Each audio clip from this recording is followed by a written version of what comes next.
베드로전서 2장 9절에 있는 말씀, 우리 다 같이 읽겠습니다.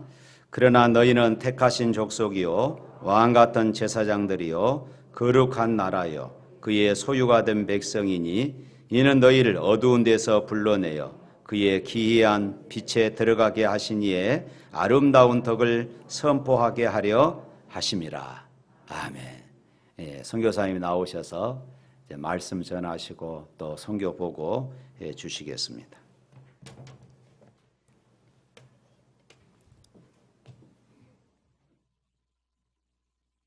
우리 할렐루야로 한번 찬양 한번 하십시다. 할렐루야.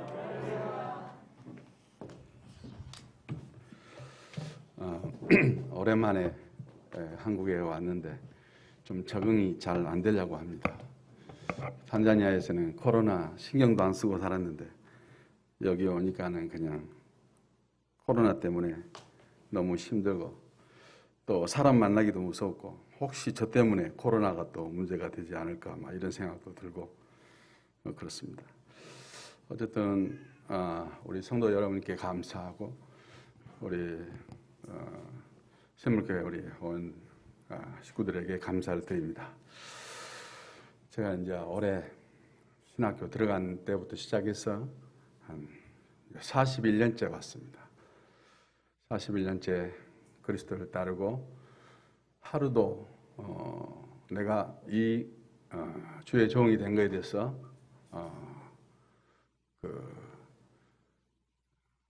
후회해 본 적도 없고 아주 기쁨으로 좌우지간에 왔습니다.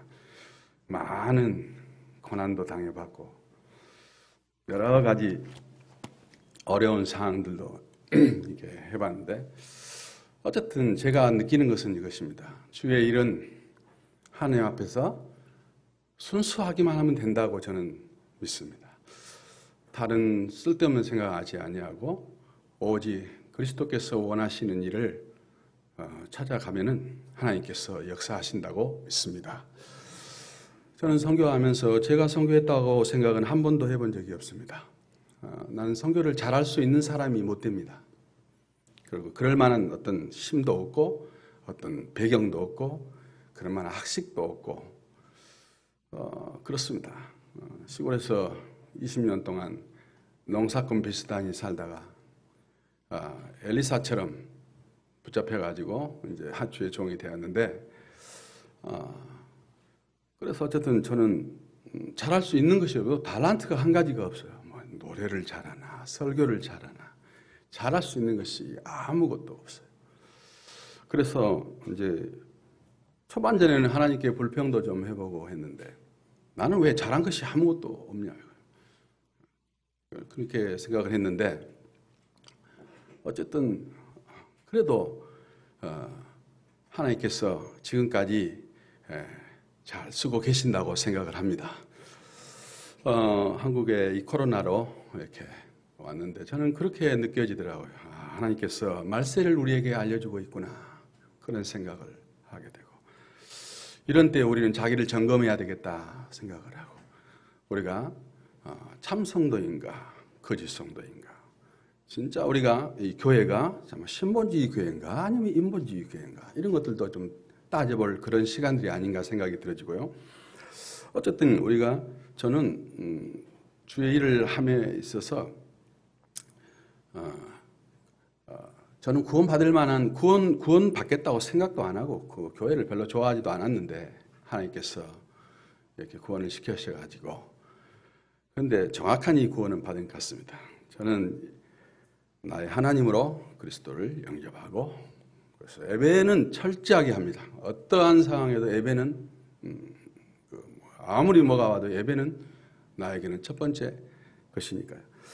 그래서 나의 주로 어차피 주의 일을 하는 걸 그냥 다 내놓고 하나님께 모든 것이 다 하나님의 것이니까 시간도 하나님의 것이고 우리가 가지고 있는 것도 하나님의 것이고 우리의 모든 생 전체가 하나님의 것이니까 주로 영접을 했습니다.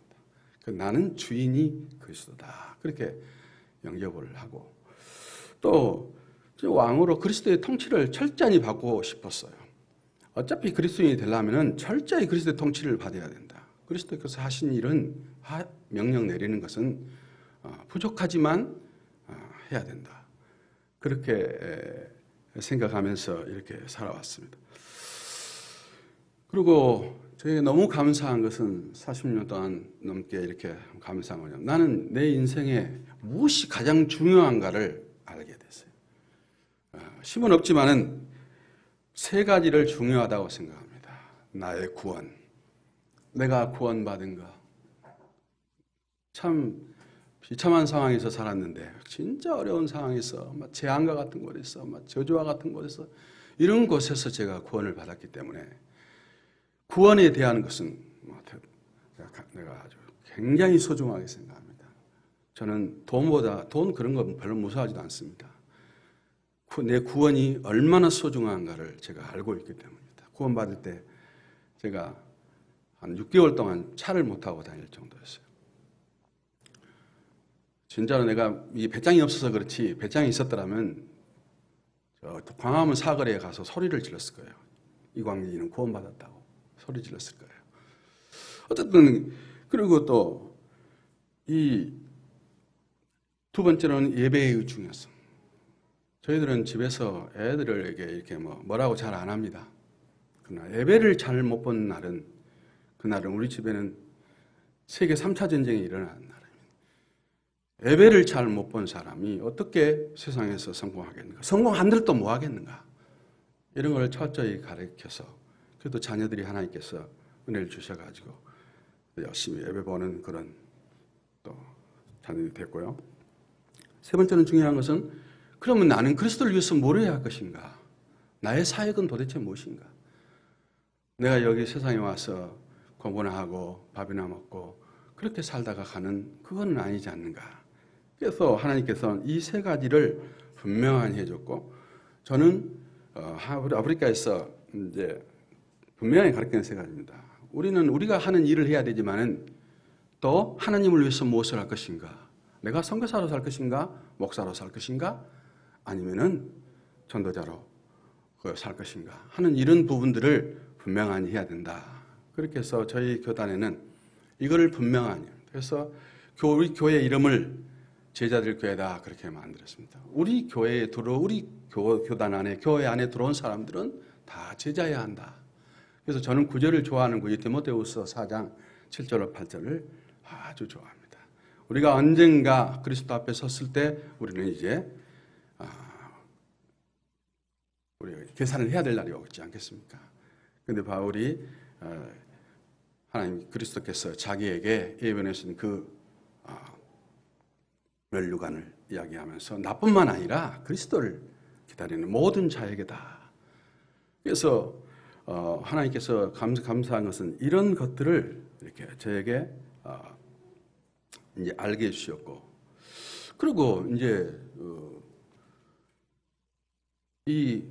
우리가 하나님의 일 가운데 선교라는 것도 오늘 시간이 많지 못하기 때문에 많은 설명을 할 수가 없습니다만 짧은 시간이게 저는 선교에 대해서 처음에는 선교가 잘 몰랐는데 선교 현장에서 31년 동안 있으면서 선교가 얼마나 중요하다는 것을 알게 되었어요. 그래서 이런 많은 준비를 하나님이 시켰는데 한국에서도 한 8년 정도 준비를 하고 2년 동안은 선교가 뭔지도 잘 모르고 있었으니까 그 후에 8년 동안 준비를 하고 아프리카에 가서 15년을 진짜 바닥에서 기도했어요. 15년 동안 아무런 역사가 안 일어난 거예요. 무슨 일도 되는 것도 없고 교회를 세워도 되지도 않고 아무것도 안 되는 거예요. 그래서 제가 할 수 있는 일은 그 언어를 이해하고 그 문화를 이해하고 사람들과 관계를 하고 이렇게 하면서 15년이 되던 선교에 되던 때 하루는 내가 내 자신이 너무 비참해서 바닷가에 서서 그 인도양 바닷가 초원 바닷가에 서서 나는 지금 왜 여기에 있는가 하고 하나님께 물었어요. 하나님, 나는 뭐 때문에 이러고 있습니까? 15년이라는 세월이 지나버렸습니다. 한국에서도 10년이라는 세월을 이미 보냈고. 그런데 하나님께서 이사야 60장 1절로 22절 말씀을 주셨어요. 원방에서 사방에서 이제 오게 될 거라는 거예요. 그래서 또 때가 되면은 속히 이루어진다는 거예요. 그런데 그 일은 지속적으로 또 안 되는 거예요. 계속 상황은 그렇게 가는 거예요. 가는데 언젠가부터 이제 일이 조금씩 되면서 우리 이제 김반장 목사님을 만나게 되고 이렇게 했는데 저는 이렇게 보니까 선교라는 것이 하고 싶다고 되는 게 아닙니다. 이게요. 그 막 열심히 한다고 되는 것도 아닙니다. 이것이 몇 가지가 맞아떨어져야 되는데 그게 제가 볼 때는 선교사보다 더 중요한 사람이 목사님이라고 생각합니다. 목사님이 어떤 선교 생각을 갖고 있느냐에 따라서 거기에 이제 선교사가 필요한 거예요. 그리고 거기에 우리 중직자 장로님들, 권사님들 이런 이 세 박자가 딱 맞아야 선교가 되는 것입니다. 이것들이 한 군데만 삐걱해져도 안 됩니다. 아무리 목사님과 우리 장로님들, 우리 온 교우들이 선교를 하고 싶어도 그 선교에 대한 선교를 이해하지 못하는 선교사가 있다면 또 그것도 선교도 안 되는 것입니다. 그래서 이렇게 가만히 생각을 해봤어요. 우리 교회를 통해서 여러분은 여기서 앉아서 얼마나 많은 일을 하나님이 이스트 아프리카에서 하는지를 잘 모르실 겁니다. 오신 분들은 조금 아시겠지만은 그래서 특이한 것은 제가 이제 우리 김판장 목사님이 선교에 대한 부분이 독특하다는 것을 알았어요. 거기 선교에 대해서는 아무런 그런 저에게도 부담 준 것도 없고 아마 선교사들도요 이렇게 교회 눈치를 보게 되거든요. 교회 눈치, 목사님 눈치 보게 되고 그런데 이 선교란 것이 이 하나님의 성령의 인도를 받아야 되고 성경의 인도를 받아야 되는 것인데 사람의 눈치를 봐가지고는 될 일이 아닙니다. 이것이요. 그래서 이거는 진짜 하나님과 하나님 그리스도 안에서 자유롭고 평안하고 이렇게 된 상황에서 우리가 선교를 해야 되는데 여러분 우리 많은 교회들을 또 제가 또 이렇게 같이 선교도 해보고 했는데 진짜로 선교를 좋아하시고 많은 그런 목사님들도 많이 만났고요. 근데 참 적극적으로 이 선교를 선교육 이렇게 하시는 목사님을 만나게 해서 너무 감사하고요. 선교라는 것은 우리가 중요성을 알아야 선교라는 것은 이 하나님의 계획이잖아요. 이것은 하나님의 소원이고 하나님의 명령이기 때문에 구원받은 우리들은 해야 될 일들이잖아요. 틀림없이 해야 될 일. 그런데 저는 탄자니아에서나 여기에서나 선교를 정확하게 이해하고 선교하는 사람과 개인과 교회를 하나님이 복을 내신 줄 믿습니다. 틀림없습니다. 왜냐하면 이거는 하나님께서 우리에게 주신 적이니까요. 선교의 통로란 선교라는 것이 축복의 통로인데 마태복음 6장 33절에도 그런 게 나오잖아요. 너희는 먼저 그의 나라와 의를 구하라. 그리하면 이 모든 것을 더하여 주시리라. 선교사에게 가장 또 중요한 것 중에 하나가 선교비지 않습니까? 그런데 저는 선교비의 3분의 2 이상을 하나님이 현장에서 만들게 하셨어요. 그래서 돈에 대한 부분은 별로 무서워하지 않습니다. 사실 이 돈이라는 게 얼마나 중요합니까? 왜냐하면 거기서 하나님께서 해오면서 지금까지 30년 동안 쭉 해오면서 그런 많은 문제들을 하나님이 오늘 지금 다 간증을 다 못하지만은 하나님이 해오셨다는 것이. 그래서 어느 날 돈을 한번 계산해 봤더니 엄청난 돈을 쓴 거예요. 이 하나님께서 이렇게 하시는구나. 또 다니엘서 12장 3절에 있는 말씀처럼 많은 사람을 옳은 대로 돌아오게 한 자를 하나님께서는 하늘의 별과 같이 빛나게 하시겠다고 말씀하셨어요. 살아오면서 지금도 쭉 보니까는 아프리카 사람들이 너무 좋아해요. 그래서 아프리카 사람한테 너무 많은 사랑을 받고 있어요. 그래서 어떤 장로님들이나 우리 성도님들이 아이고 아프리카에서 고생 많이 하고 오셨죠. 고생이라는 그런 단어를 제 머릿속에는 없습니다. 제가 무슨 고생을 하고 삽니까? 사랑을 받고 이번에도 이제 오기 전에 순회를 다시 한번 하고 이제 한 3,000km 이상을 순회를 하고 오는데 장관을 만나게 됐어요. 장관이 저에게 그래요. 자기가 대통령이 되고 싶으니까 자기를 도와달라고 그래요. 그러면은 나를 탄자니아 사람이 되게 하라고 그랬어요. 그래서 나에게 시민권을 달라는 이야기죠. 그래서 내가 탄자니아 사람으로서 당신을 도울 수 있도록 하라고 했더니 그거는 제가 한번 해보겠습니다. 그러고 이야기해놓고 이제 왔는데요.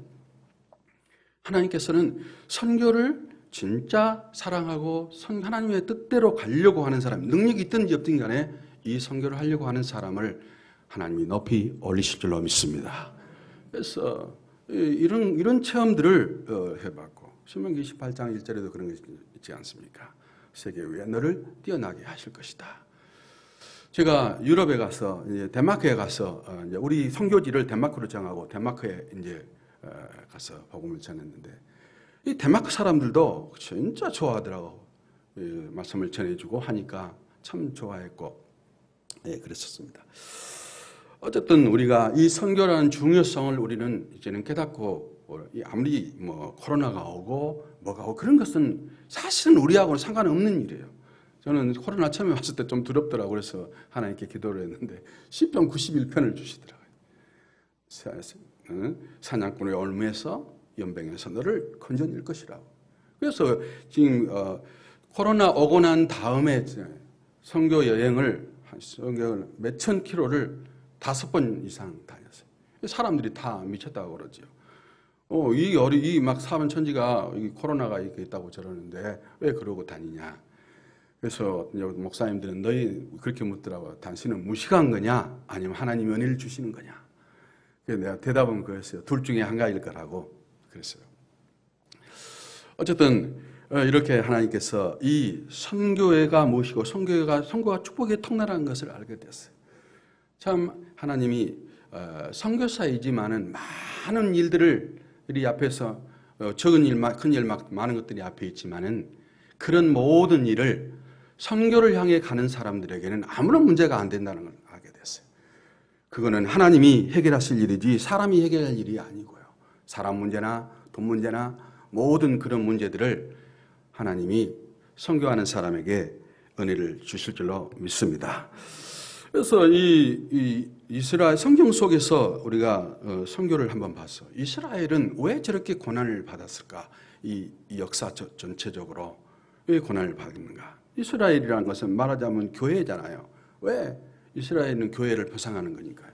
그래서 애굽의 사상의 노예가 되고 바벨론의 포로와 아수르의 우상에 시달리고 또 로마의 정치에 시달리고 아람과 또 블레셋의 전쟁이 일어나서 경제적으로 시달리고 이제 또 그것도 안 되니까 한 2000년 가까이를 유리방황하면서 저렇게 살아가는 고난과 핍박이 이루 말할 수 없잖아요. 이스라엘 역사에 보면요. 그냥 가만히 성경을 보면서 깨달은 게 뭐냐면은 이 사람들이 딱 한 가지를 몰랐다는 거예요. 그렇게 하나님을 사랑하고 하나님의 법도 사랑하고 다 했는데 선교에 대한 이해가 안 된다. 이거이 이제 큰 이슈다는 것을 알게 되었고요. 또 우리 역사 가운데서도 역사 속에서도 그럼 어떤 사람들이 역사를 주도해 왔는가? 어떤 나라가 역사를 주도해 왔는가? 하는 것도 우리가 살펴보면은 그렇잖아요. 선교를 주도한 나라를 선교를 주도하는 민족을 하나님이 세상의 리더자로 쓰신 줄로 믿습니다. 그래서 저도 이제 우리 한국 이렇게 보면서 한국은 너무 적잖아요. 참 한국이 우리가 대단한 것 같지만 또 대단하지도 않아요. 탄자니아에 10분의 1밖에 안 돼요. 탄자니아 빅토리아 호수에다가 남한을 들여다 넣어버리면 풍 들어가 버려요, 거기에요. 이런 조그만 나라잖아요. 이런 조그만 나라를 참 뭐 그런다고 해서 뭐가 있는 것도 아니잖아요. 또 국민들이 대단한 것도 아닌 것 같아요, 내가 볼 때는. 그런데 하나님은 한국을 그래도 써서 지금 요즘에는 무슨 G7에 들어가니 뭐니 막 난리를 치잖아요. 어느 날 봤더니 아프리카가 54개 나라인데 아프리카가 가난한 데가 아닙니다. 탄자니아가 부자입니다. 내가 볼 때는 떼부자입니다. 보석 많지요, 금 많지요, 동물 많지요. 뭐 없는 게 없어요. 가스 있지요, 석유 나오지요. 이런 나라들이 아프리카에는 그런 자원들이 어마어마하게 많습니다. 그렇게 많기 때문에 싸움이 있는 겁니다. 먹을 것이 없는 싸움도 없어요. 이런 많은 부자들. 우리가 생각할 때는 아프리카는 한 나라처럼 생각 54개 나라인데 엄청난 부를 갖고 있는 그런 나라들이에요. 그래서 중국 같은 데 이런 나라들은 막 그쪽으로 이제 뻗쳐나가려고 60년 전부터 어마어마한, 그래서 탄자니아부터 시작해서 잠비아까지 어마어마한 수천 킬로의 그 길을 중국 사람이 와서 철도를 다 만들어가지고 타자라라는 철도를 만들었어요. 어마어마한 사람들이 사자에 물려서 죽고 그렇게 했어요. 그래서 지금은 우리 탄자니아 가면은 이렇게 노란 사람들 전부 다 차이나라고 불러요. 치나 이렇게 불러요. 한국 몰라요. 일본도 몰라요. 일본이 뭔지도 몰라요. 그런데 이제 요즘에는 한국을 알게 됐어요. 한국이 어떤 나라인지를 알게 됐어요. 그 아프리카 모든 경제를 다 해도 한국 경제가 안 된다. 그러면 얼마만큼 하나님이 우리에게 복을 내리셨는가는 여러분이 알게 될 줄로 믿습니다. 이렇게 어마어마한 축복을 하나님이 주신 거예요. 그래서 이 역사의 수레바퀴를 하나님께서는 선교를 하는 민족과 선교를 하는 그의 중심으로 간다고 저는 믿습니다. 그래서 이제 우리가 이제 가장 중요한 것은 우리는 이제 그러면은 이렇게 중요한 선교를 어떻게 할 것인가 하는 것은 고민을 해야 됩니다. 교회 와서 예배 보고, 예배가 첫 번째죠.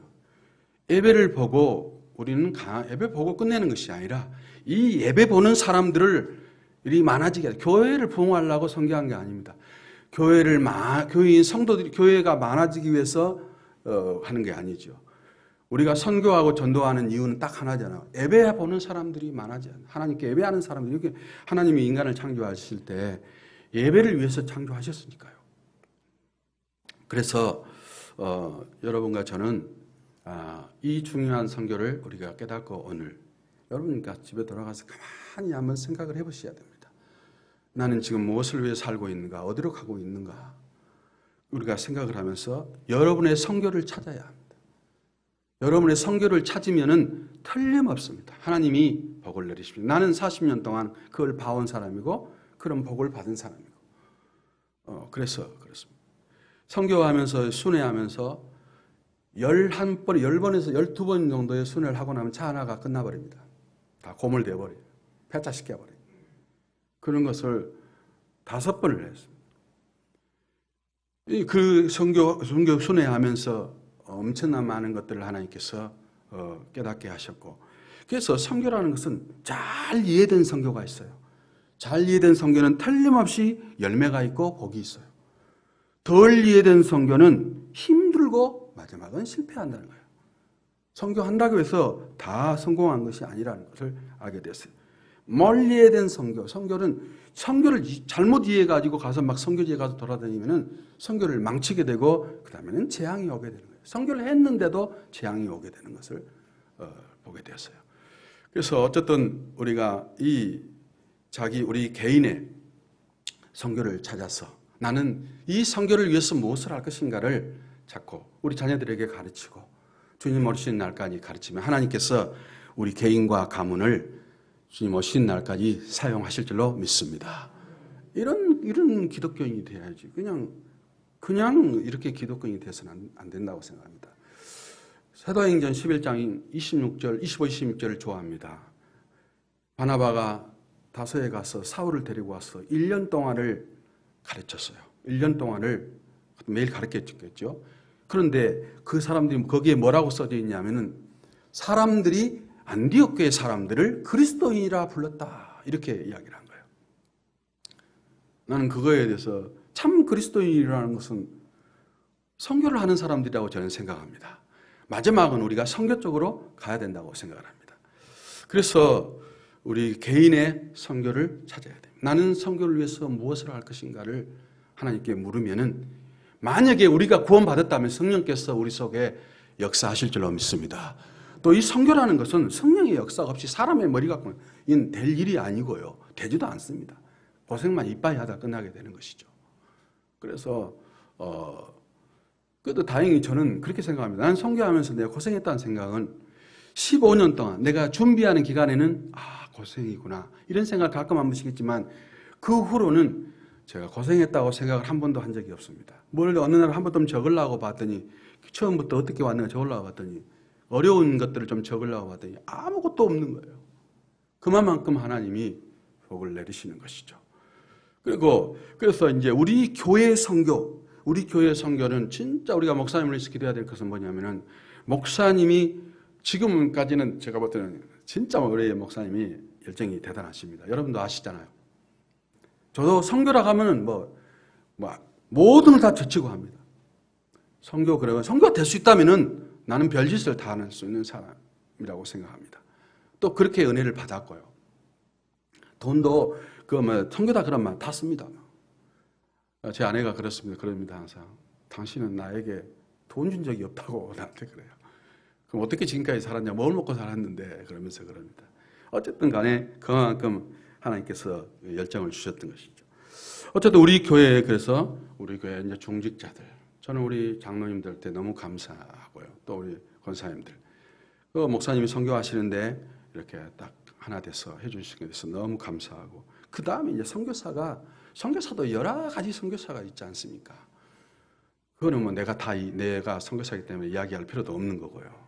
여러분이 선교지에 가서 보시고 또 선교사와 만나서 대화해 보시면 또 이 선교사가 어떤 선교사인지는 여러분이 또 알게 될 것이고요. 어쨌든 그래서 우리가 시작을 한 게 도도마 쪽을 이제 시작을 했는데, 도도마 쪽을 시작을 목사님과 함께 이제 제가 이제 올해 좀 몇 년 동안 했는데 이 결과가 잘 안 나와요. 참 힘들어요. 그리고 교회를 세워도 좀 힘들고, 교회가 전부 다 나무 밑에 있고 여러 가지 힘들어요. 그러다가 이제 목사님과 우리 교회를 만났는데, 그때부터 우리는 교회를 세우고 진짜 이제 우리 샘물교회 식구들뿐만 아니라 이 샘물교회 통해서 내가 가만히 어젯밤에 세알해 봤어요. 이 얼마 정도의 교회들이 우리가 함께 한가 봤더니 한 10개 정도의 교회들이 어떤 그래도 샘물교회 영향을 받아서 그래서 함께 이렇게 선교를 해왔고 그랬어요. 그분들은 진짜 아프리카 선교에 대해서 너무 사랑하고 좋아하고 그렇습니다. 그래서 지금까지는 우리가 교회를 그래서 도도마가 이제 수도가 됐거든요. 수도를 중심으로 했는데, 수도 안에는 교회가 몇 개가 없지만은 그 밖에 있는 그 6개 도에 6개 군에 한 도만 빼고는 다 교회들이 이제 성장하게 됐어요. 그래서 한 90여 개 정도의 교회를 개척하게 됐어요.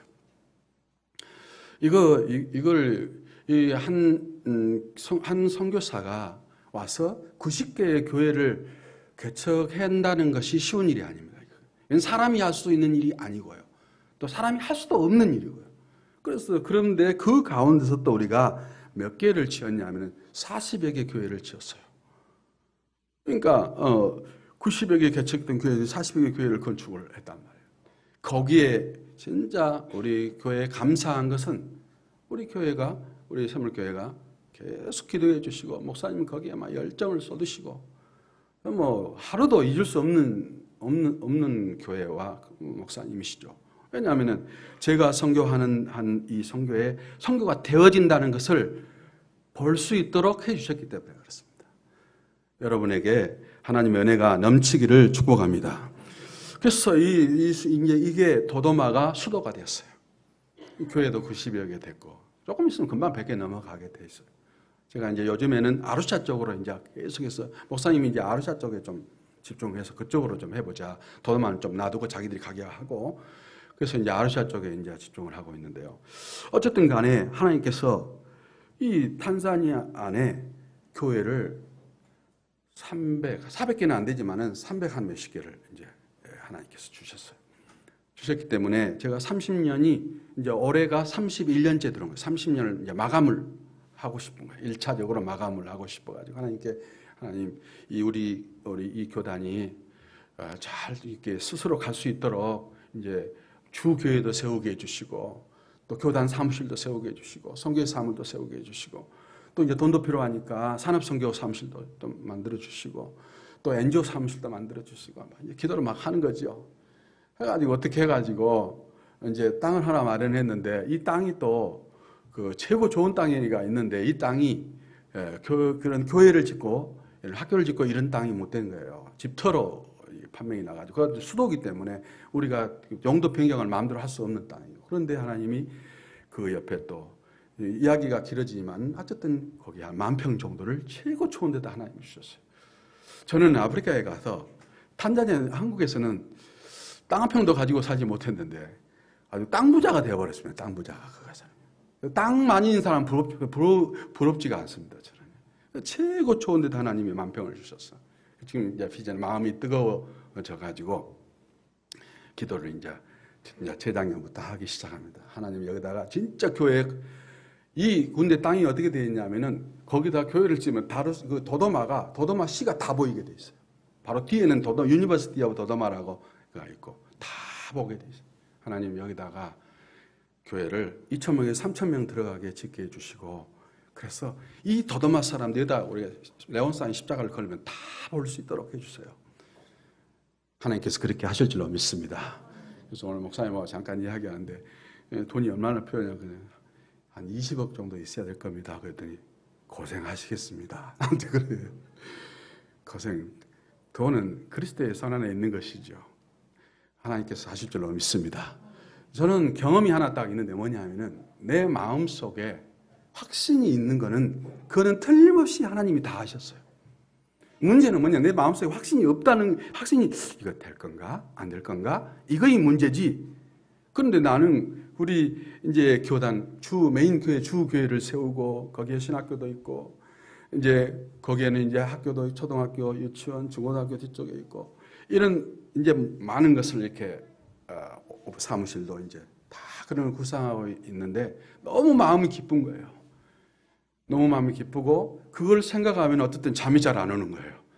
그렇게 마음에 딱 소원이 꼽혀져 있으면은 그거는 하나님이 틀림없이 하신 줄로 믿습니다.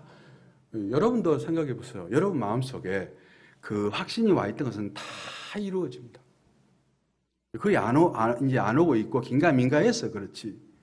그러니까 하나님은 그 성경에 그런 말씀을 네 마음에 소원을 두고 행하신다고 말씀이 있잖아요.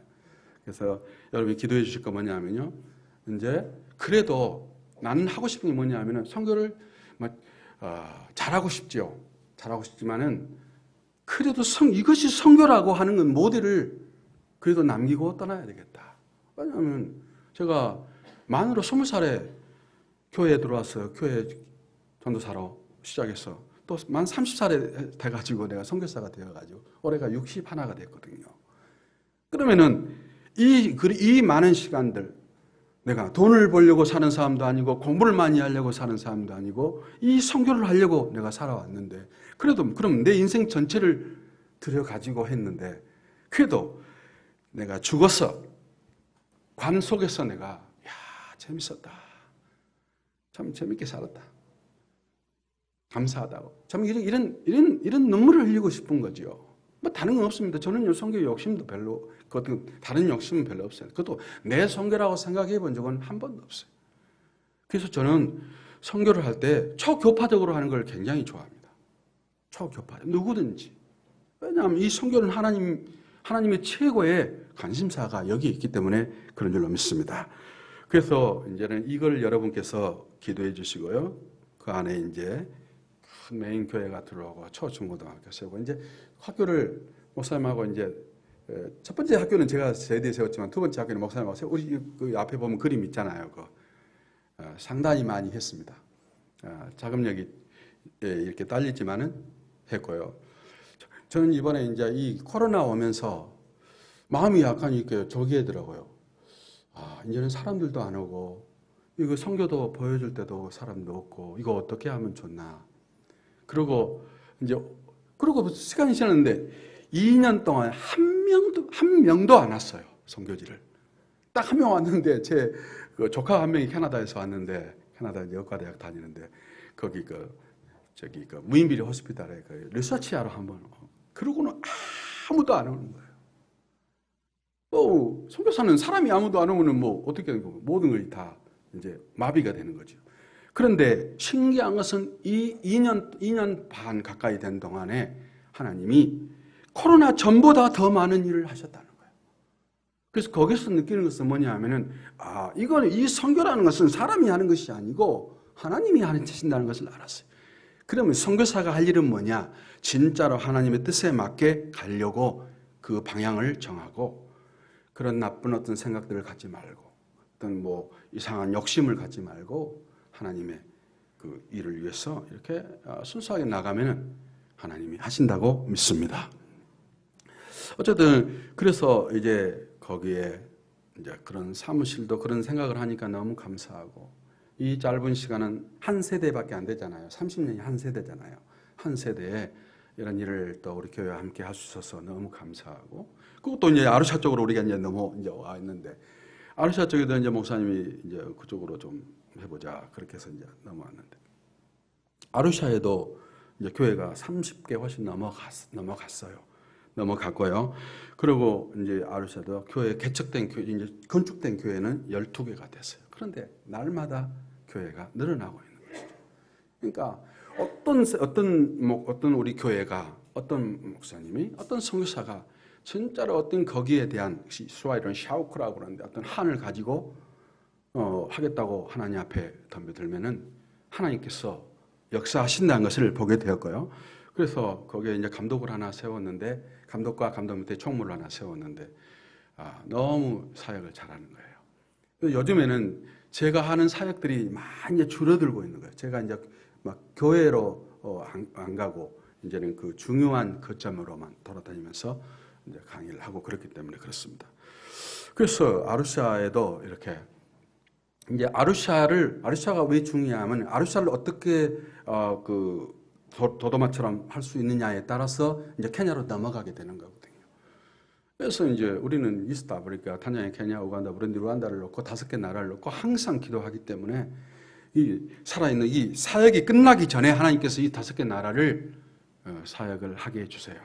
탄자니아 26개도, 그 다음에 케냐 16개, 우간다 10개, 부룬디, 루안다 하나에서 54개 도, 밑에 250개 도에다가 각 노예를 300노예를 만들 수 있도록 하나님이 해주시고 3,000교회 운동을 할 수 있도록 해주시기 바랍니다. 그런데 항상 저는 그렇게 생각이 들어요. 10분의 1이라는 것이 무섭습니다.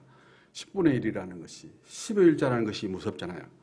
시간의 10의 1자도 그러고 우리가 헌금의 10의 1자도 그러고 3,000개를 하려면은 300개를 할 수 있으면은 3,000개는 이제 알아서 되는 것이 2,700개는 알아서 가는 것이.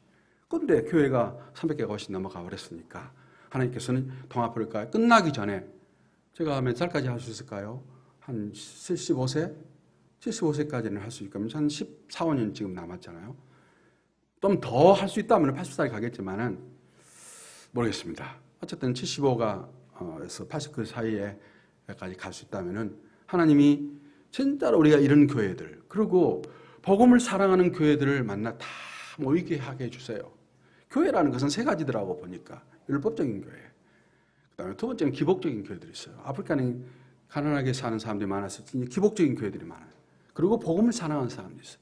이 복음을 사랑하는 사람들은 한 10% 정도 된다고 봐야 돼요. 그럼 많은 대부분의 교회들은 그런 쪽으로 가고 막 이상한 짓을 하고 그런 것을 많이 봤어요. 어쨌든 그래서 그런데 하나님께서 이제 우리가 3,000개 교회를 주시고 우리가 30만 명의 제자를 주신다면은 동아프리카에서 우리가 한번 우리가 모델을 내고 우리가 유럽의 큰 나라들은 못하지만은 그래도 우리가 덴마크를 중심으로 해서 핀란드하고 노르웨이하고 스웨덴 이런 데는 우리가 선교를 하겠습니다. 그래서 이제 선교지를 그쪽으로 정하고 이제 왔다 갔다 하고 있습니다. 어쨌든 그래서 이 아루샤 선교는 이렇게 되고, 그러니까 이 코로나가 끝나면은 꼭 여러분 한번 오셔서 아루샤 선교가 어떻게 되고 있는가를 보면은 이제 케냐로 넘어가는 것은 이제 쉬워질 것입니다. 케냐는 이미요 교단 등록이 마감돼 버렸습니다. 교단을 안 내줍니다. 교단 등록이 끝나버렸어요. 옛날에 끝나버렸어요. 그런데 하나님께서 어떤 교단장을 저한테 보내가지고 이제 이 교단을 다 우리한테 넘겨주고 자기는 함께 일하고 싶다고. 그래서 나는 딱 한 가지만 묻겠습니다. 나한테는 절대로 인본주의를 해서는 안 됩니다. 나는 그거 진짜로 하기 싫은 사람이니까. 또 나를 쳐다봐서도 안 됩니다. 나는 돈이 없습니다. 나는 믿음으로 선교하고 싶지. 난 돈이 없어. 다른 선교사님처럼 나는 그렇게 돈이 많지 못합니다. 그러니 나한테 혹시라도 무슨 기대를 하고 왔다면 들고 가세요. 그건 안 됩니다. 당신은 손해봅니다. 하나님 앞에. 그랬더니 나는 그거 다 하고 나는 내가 그 총회장직도 다 내리고 하겠습니다. 그래가지고 이제 다 바꾸고 그렇게 해서 이제 전체 정리해놓고 왔고요. 케냐로 넘어가는데 나만가라는 데가 있습니다. 케냐와 탄자니아 국경이 나만가가 있는데 나만가에도 이제 교회들이 이제 나만가 안에 케냐 쪽에다가 케냐 쪽과 탄자니아 쪽이 있습니다. 그리고 거기는 비자 그런 거 아무것도 없이 거서 남한가 쪽으로 케냐 쪽으로 넘어갔다 왔다가 합니다. 차도 넘어갔다 왔다 합니다. 처음에는 무서웠는데 거기 있는 그 목사님이 무서워하지 마세요. 우린 여기서 다 사는 사람들, 여기 경찰들 뭐 정보부 다 합니다. 그러니까 걱정하지 마시고. 그런데 뭐 마음대로 막 돌아다니는 거예요. 거기. 그래서 교회를 이제 4개를 케냐 쪽에 2개, 탄자니아 쪽에 2개 짓고 이제 교회가 5개가 됐어요. 그래서 우리는 케냐 쪽에 10개, 탄자니아 쪽에 10개 하면 이제 남한가를 붙잡고 이제 케냐로 간다. 그런데 케냐로 가기도 전에 케냐의 교회가 한 5, 60개가 생겼어요. 이제 뭐 옛날부터 이제 함께 한 교회들이지만은 어쨌든 그렇게 해서 이제 서서히 가고 있고요. 그러면서 이제 케냐의 그 이제 사역자들을 이제 제가 좀 코로나로 어려운데도 케냐를 들어갔어요. 케냐 들어가니까 또 분위기는 탄자니아하고는 완전히 다르더라고요. 거기는 또 마스크 다 쓰고 탄자니아 마스크 쓰고 다니는 사람은 왜 마스크 쓰냐고 막 그러는데 거기는 또 마스크 다 쓰고 이렇게 뭐냐 이렇게 이미그레이션이 있는데 이렇게 같은 사무실이 하나예요. 그런데 그 창구가 2개예요. 창구가 2개인데 이쪽은 이게 근데 안에 사무실 다 터져 있어요. 다 터져서 여기 창구 있고 여기 케냐 창구, 여기는 탄자니아 창구. 그런데 케냐 창구는 마스크를 쓰고 있어요. 탄자니아 창구는 마스크를 안 쓰고 있어요. 그래서 이제 케냐로 넘어가려니까 마스크 써요. 딱 그런 거예요. 마스크 썼어요.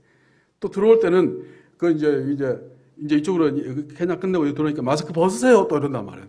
마스크 벗고 이제 들어오고 참 우스운 이야기인데 어쨌든 그래서 이제 케냐 쪽으로 넘어갔는데 케냐에 이번에 이제 모여서 이제 회의를 하는데 성사님 우간다는 우리가 합니다. 우간다는 아무런 걱정하지 마세요. 우리가 다 합니다. 그래요. 한번 봅시다. 당신들이 하나님이 역사하신가를 봅시다. 진짜로 우리가 하나님이 역사하는 걸 봐야 됩니다. 안 보면은 얼마나 미래가 불안하고 이렇게 그렇습니까? 한번 봐야 됩니다. 어떤 그 사람들은 확신이 대단하더라. 어쨌든 시간이 이제 다 지나갑니다만은 한 분인 그 85세 된 할아버지가 있어요. 이 할아버지는 그 목사님인데 제가 선교사로 임명했어요.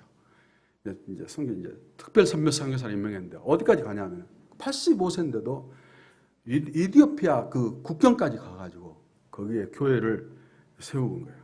교회를 거기서 10몇 개를 세우는 거예요. 그래서 케냐는 들어가기도 전에 이제 교회들이 이제 한 5, 60개가 이제 된 거예요.